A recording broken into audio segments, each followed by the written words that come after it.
B-A-T. It's in the name. Welcome into the Helping Healing Humor podcast with Ben and Travis. Joining us once again is Kim Chandler. Kim is the elementary principal at Marsville Bible School and is a 4-year cancer survivor. We will continue to discuss her journey with breast cancer on this episode, and we'll get right to the interview after these messages. This episode of the Helping Healing Humor podcast is brought to you by the 3rd annual Bella's Snowball 5K and 1 Mile Fun Run on Saturday, November 12th at 8 a.m. during the host of Christmas Past weekend in Fayetteville, Tennessee. November is National Adoption Awareness Month, and proceeds from this race will help Luke and Heidi Eakes with their adoption travel expenses and support the mission of Always Endure. This event is fun for the whole family. Meeting Queen Elsa, face painting, bubble zone, and candy are just a few things to look forward to. We want to see everyone dressed up. Ruffled shirt, tutu, tights, something with a little Christmas flair. What will you wear to the ball? To register, go to alwaysendure.com and click the Events tab. Thank you for helping to remove a financial barrier so a child can gain their forever home. I'm Travis Creasy. That's All-Pro Ben Hayes. How's it going? Good to be with you again. All right. And of course, as mentioned previously, our guest is Mrs. Kim Chandler, Mars Hill Elementary principal and Ben Hayes' boss. Yes, back with us.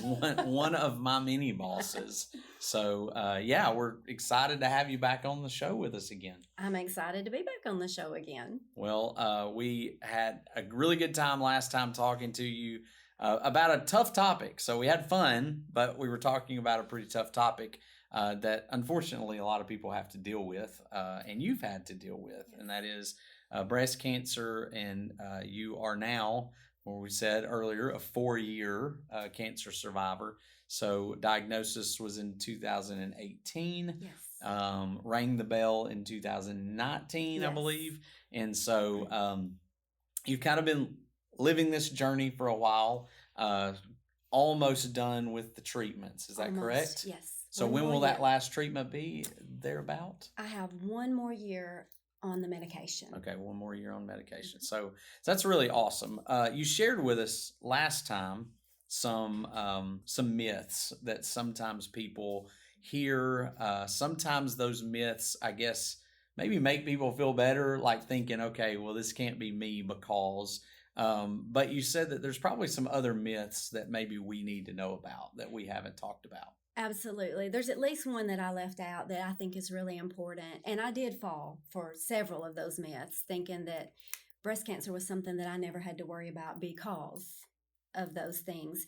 And I was wrong about that. But so for a female, early on, it's very important to know how to correctly do a self-exam and to do it monthly and to know the best time to do it, each month. So you really need to talk to your doctor, and you need to know what you're doing and what you're looking for.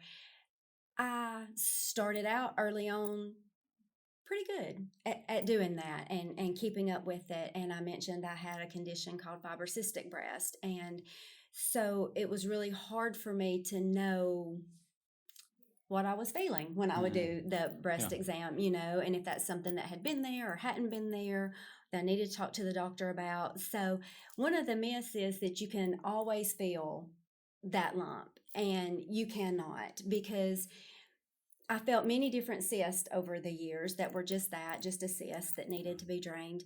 But the actual breast cancer, I did not feel. Wow. And I mentioned last time it was the 3D mammography machine that found that, and I'm so thankful for that. But I beat myself up, and I felt so bad because I had gotten so bad at doing those breast self-exams. And my surgeon told me, he said, stop that. Do not feel bad. He said, I know where it's at, and I can't feel it. So... Wow. The myth is that you can feel it, and you cannot always feel it. So it is important to do those self-exams, but it is also very important to keep up with those mammograms on a yearly basis. So a lot of people, I'm sure, have felt it and have gone to the doctor because of it, but don't just trust that. Yes. There's times when, there may be, it may be and it may not be, but there's always a need to have extra examinations done? Is it every year? Is that what is kind of the recommendation? Yes, every year. They want to do those earlier and they want to do those more often sometimes.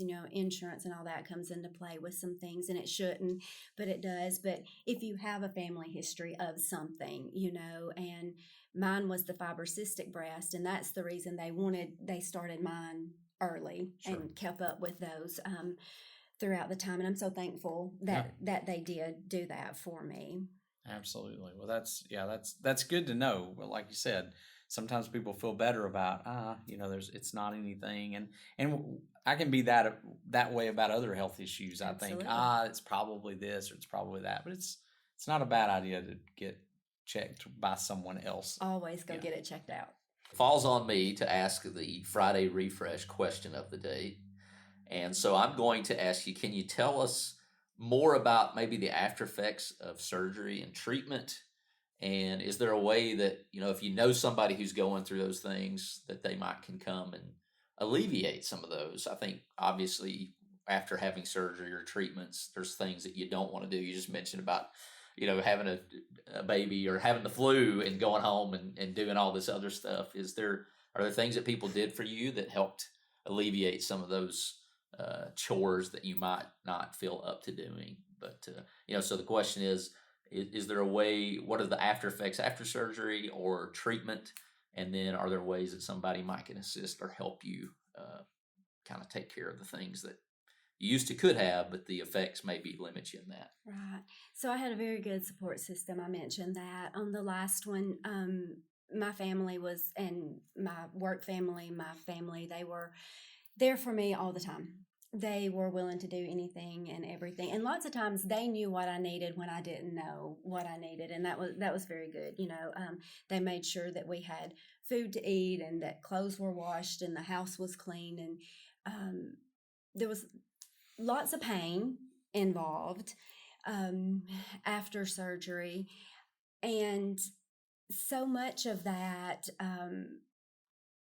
I'm just,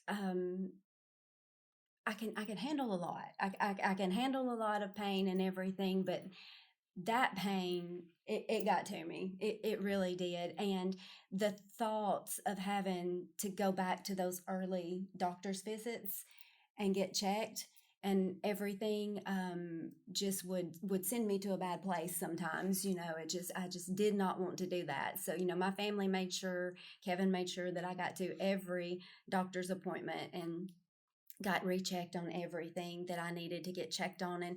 And that was a hard time because I constantly felt like I was in a doctor's office and I was being poked and prodded and it hurt, and I didn't want to be poked and prodded anymore. I didn't want anybody else to to touch me or anything like that. And so the pain was it was a for real kind of pain. And I would take my pain medicine, as I was supposed to and everything. So I kept it. It was okay, and I was really good. I didn't do things that I knew I wasn't supposed to do, like lift over a certain, or move around too much there for a while. But I'm going to tell you, when I sat down on that table in the doctor's office and they did an exam, for like the first year, every time they touched me, I wanted to come off that table and, maybe punch them in the face because it really hurt. So, I was like at 100 at that point. Yeah. Another after effect mentally for me, I couldn't talk about it. Well, and that was an after effect of the actual diagnosis, So I talked about last time the fog that just kind of came down and enveloped me and just kind of protected me throughout. I could not say the word cancer. I don't think I said the word cancer for at least a year, if not even more. At the night of the diagnosis, Kevin had to talk with both of our kids and tell them. He had to tell our parents and our families. I couldn't do it. And I waited as long as I could to actually talk about it here at school with all of my faculty, to let them, but I had to, right? I had to say, hey, I'm going to be out for just a little while. I've got, have this surgery. And if I remember correctly, I just would tell people, well, I had my mammogram and they found the spot, and that's all I could say about it. I couldn't talk about it. And after, I really couldn't talk about it. So it was really good when those people came to visit or, came by to help with something, that they were willing to just listen if I needed to talk about something, or just sit in silence with me, just be there.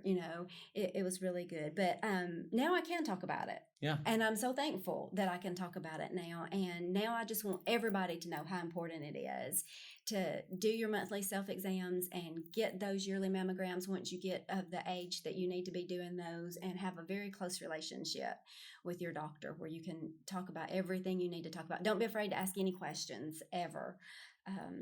No dumb questions. As you think about the after effects, not just the physical after effects, but were there some after effects into mental health that you had that you really recognize, or maybe, aside from just your story, maybe other people? Absolutely. So it sounds strange.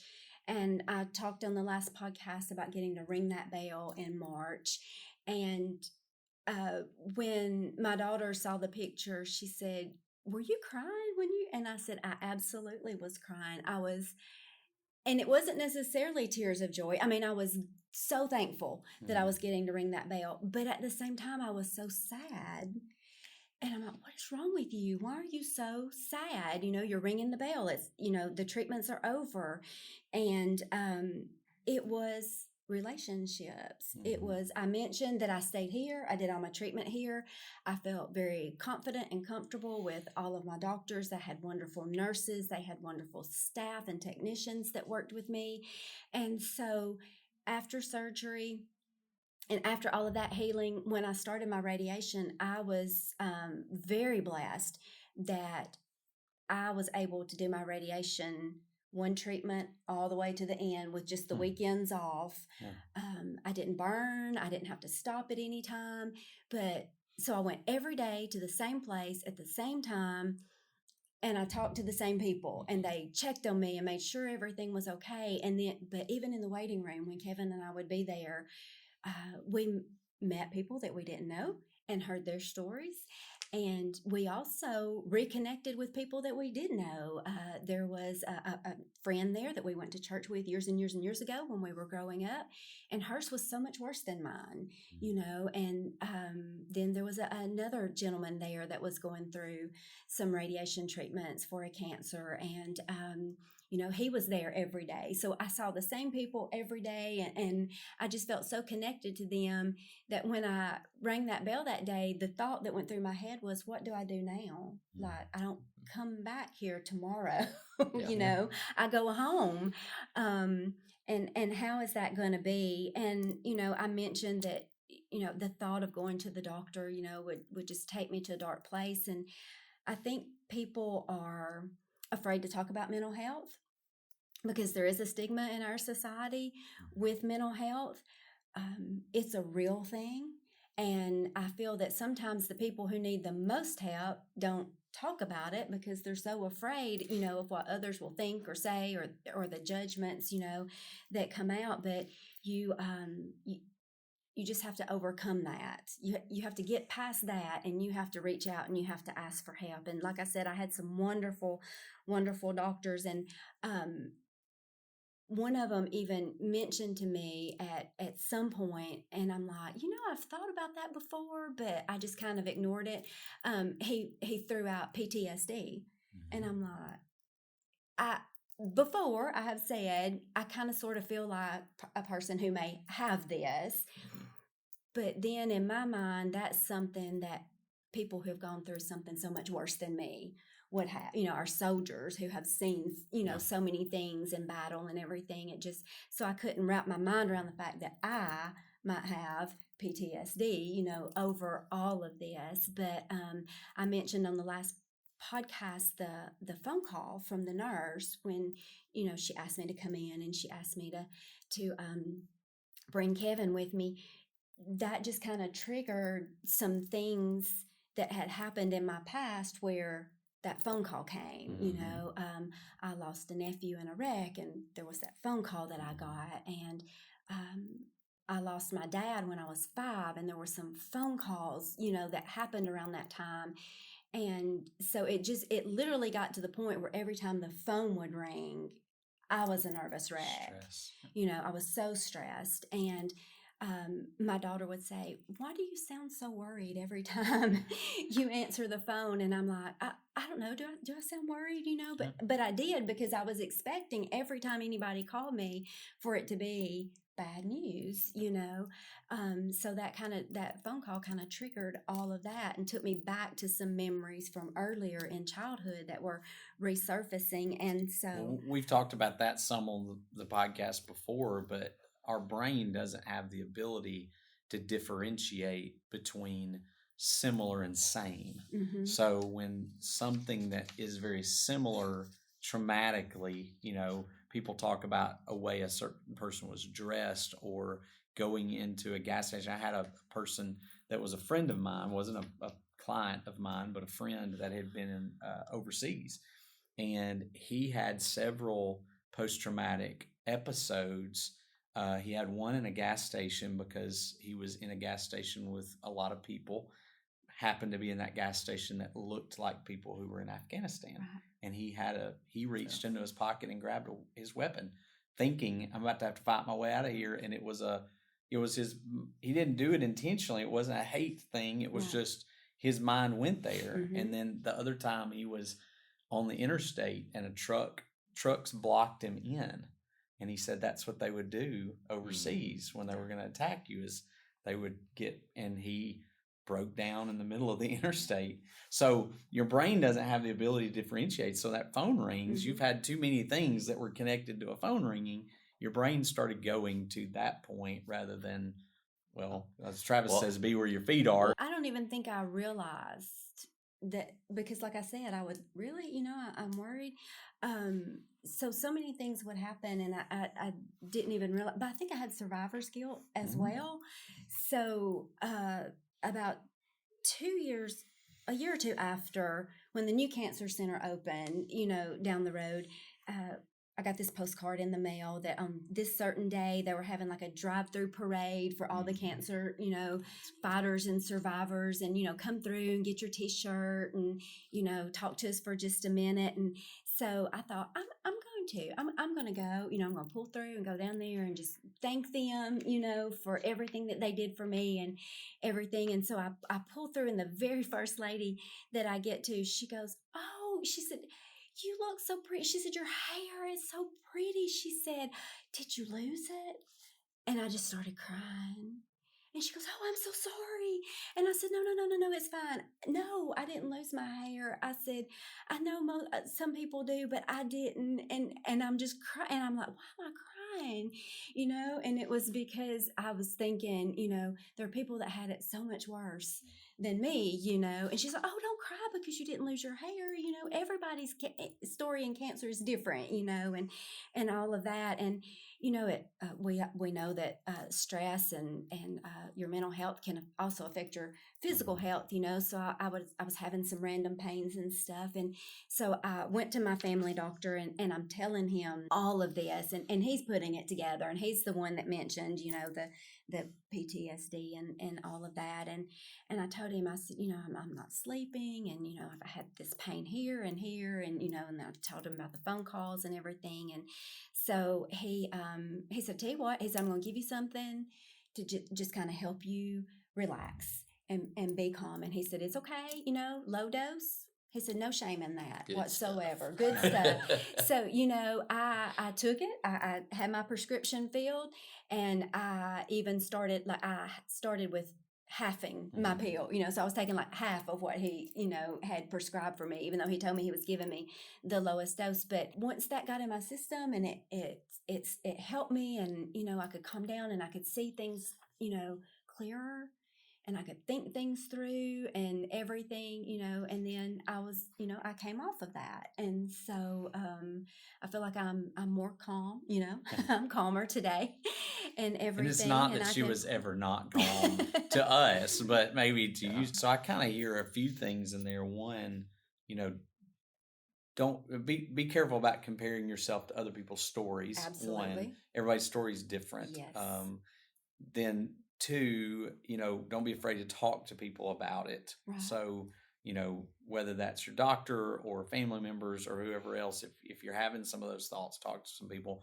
But also don't be afraid to take something. I think there are some Absolutely. people who go, I don't want to take medicine. I don't need to do that. Sometimes you need it. Yeah, you and do, sometimes and it's it's important. okay. Yeah. And it can get you through what you need to get through at the time, so you can heal.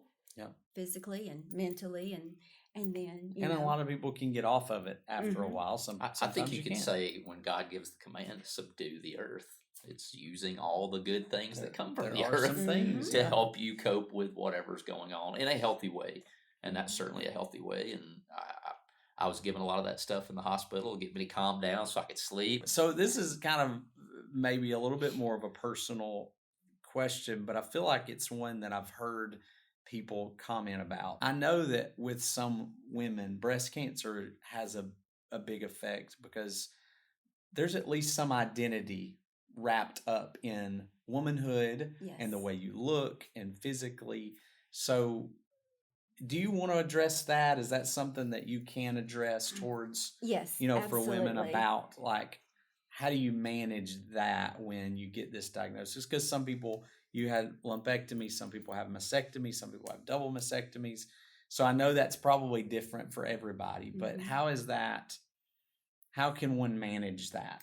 Well, yes, it is different for everyone, and I could have chosen a mastectomy. That was an option for me, and actually, the surgeon and I we had a deal.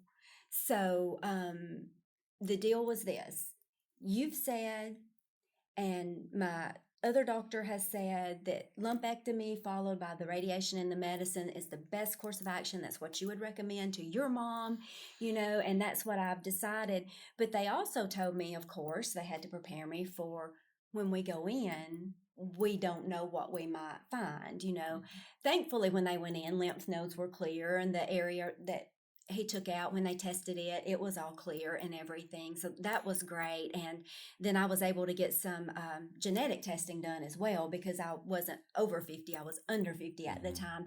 And to see, the possibility of my daughter having it, or the reoccurrence in me as well. And so that was all wonderful.